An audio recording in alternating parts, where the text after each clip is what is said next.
മറ്റൊരു പ്രധാനപ്പെട്ട വാർത്തയിലേക്ക് കടക്കുകയാണ്. യുവതിയുടെ മുഖത്തെ ഹിജാബ് മാറ്റാനുള്ള ബീഹാർ മുഖ്യമന്ത്രി നിതീഷ് കുമാറിന്റെ ശ്രമം വിവാദത്തിൽ. പാട്നയിൽ സർക്കാർ സംഘടിപ്പിച്ച ആയുഷ് ഡോക്ടർമാർക്കുള്ള സർട്ടിഫിക്കറ്റ് വിതരണ ചടങ്ങിനിടെയാണ് സംഭവം. സർട്ടിഫിക്കറ്റ് നൽകുന്നതിനിടെ നിതീഷ് കുമാർ ഹിജാബ് നീക്കാൻ ശ്രമിക്കുകയായിരുന്നു. ഉപമുഖ്യമന്ത്രി സാമ്രാജ് ചൌധരി നിതീഷ് കുമാറിനെ തടയാൻ ശ്രമിക്കുന്നതും ദൃശ്യങ്ങളിൽ കാണാം. ദൃശ്യങ്ങൾ സാമൂഹ്യ മാധ്യമങ്ങളിലടക്കം പ്രചരിച്ചതോടെ നിതീഷ് കുമാറിനെ എതിരെ വിമർശനവുമായി കോൺഗ്രസും RJDയും രംഗത്തെത്തി. നീചമായ പ്രവൃത്തിയാണ് ഉണ്ടായതെന്നും നിതീഷ് കുമാർ രാജിവെക്കണമെന്നും കോൺഗ്രസ് ആവശ്യപ്പെട്ടു. സ്ത്രീകളോടുള്ള JDU-BJP സഖ്യത്തിന്റെ മനോഭാവമാണ് സംഭവത്തിലൂടെ വ്യക്തമാക്കുന്നതെന്ന് RJD ആരോപിച്ചു. നിതീഷ് കുമാറിന്റെ മനോനിലയ്ക്ക് എന്താണ് സംഭവിച്ചതെന്ന് ചോദിച്ച RJD വക്താവ് ഇജാസ് അഹമ്മദ് BJPയെയും RSSനെയും പ്രീതിപ്പെടുത്താനുള്ള ശ്രമത്തിനാണ് നിതീഷ് കുമാർ എന്നും പറഞ്ഞു.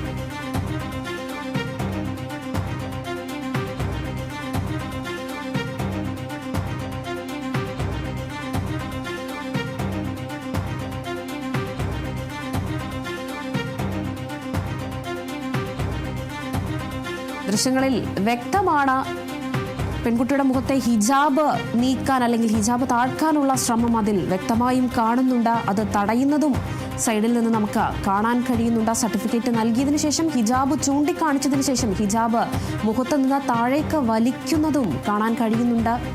അതാണ് ദൃശ്യങ്ങളിൽ നിന്ന് വ്യക്തമാകുന്നത്. പാട്നയിലെ ഒരു പൊതു ചടങ്ങിലാണ് ഈ സംഭവം ഉണ്ടായിരിക്കുന്നത്. യുവതിയുടെ മുഖത്തെ ഹിജാബ് മാറ്റാനുള്ള ബീഹാർ മുഖ്യമന്ത്രി നിതീഷ് കുമാറിന്റെ ശ്രമം വിവാദമായിരിക്കുന്നു. പാട്നയിൽ സർക്കാർ സംഘടിപ്പിച്ച ആയുഷ് ഡോക്ടർമാർക്കുള്ള സർട്ടിഫിക്കറ്റ് വിതരണ ചടങ്ങിനിടയിലാണ് ഇങ്ങനൊരു വിവാദ സംഭവം ഉണ്ടായിരിക്കുന്നത്.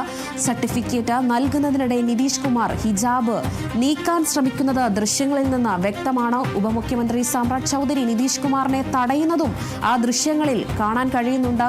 ദൃശ്യങ്ങൾ ഇപ്പോൾ സാമൂഹ്യ മാധ്യമങ്ങളിൽ അടക്കം പ്രചരിച്ചതോടെ നിതീഷ് കുമാറിനെതിരെ വിമർശനവുമായി ഇപ്പോൾ കോൺഗ്രസും RJDയും രംഗത്തെത്തിയിട്ടുണ്ട്. നീചമായ പ്രവൃത്തിയാണ് ഈ കാണിക്കുന്നതും നീചമായ പ്രവൃത്തിയാണ് ഉണ്ടായതെന്നും നിതീഷ് കുമാർ രാജിവെക്കണമെന്നും ഇപ്പോൾ കോൺഗ്രസ് ആവശ്യപ്പെട്ടിട്ടുണ്ട്. സ്ത്രീകളോടുള്ള JDU-BJP സഖ്യത്തിന്റെ മനോഭാവമാണ് ഈ സംഭവത്തിലൂടെ വ്യക്തമാക്കുന്നതെന്ന് RJD ആരോപിച്ചിട്ടുണ്ട്. നിതീഷ് കുമാറിന്റെ മനോനിലയ്ക്ക് എന്താണ് സംഭവിച്ചതെന്ന് ചോദിച്ച RJD വക്താവ് ഇജാസ് അഹമ്മദ് BJPയും RSSനെയും പ്രീതിപ്പെടുത്താനുള്ള ശ്രമത്തിലാണ് നിതീഷ് കുമാർ എന്നും പറഞ്ഞിരിക്കുന്നു. ഏറെ വിവാദമായ ഒരു സംഭവം തന്നെയാണ് പാട്നയിൽ സർക്കാർ സംഘടിപ്പിച്ച ഒരു പൊതുചടങ്ങിൽ കാണാൻ കഴിയുന്നത്. സർട്ടിഫിക്കറ്റ് നൽകിയ ശേഷം പെൺകുട്ടിയുടെ ഹിജാബ് താഴ്ത്തുന്നതാണ് ഇപ്പോൾ സാമൂഹ്യ മാധ്യമങ്ങളിലടക്കം ഈ ദൃശ്യം ഇപ്പോൾ പ്രചരിച്ചിരിക്കുന്നത്.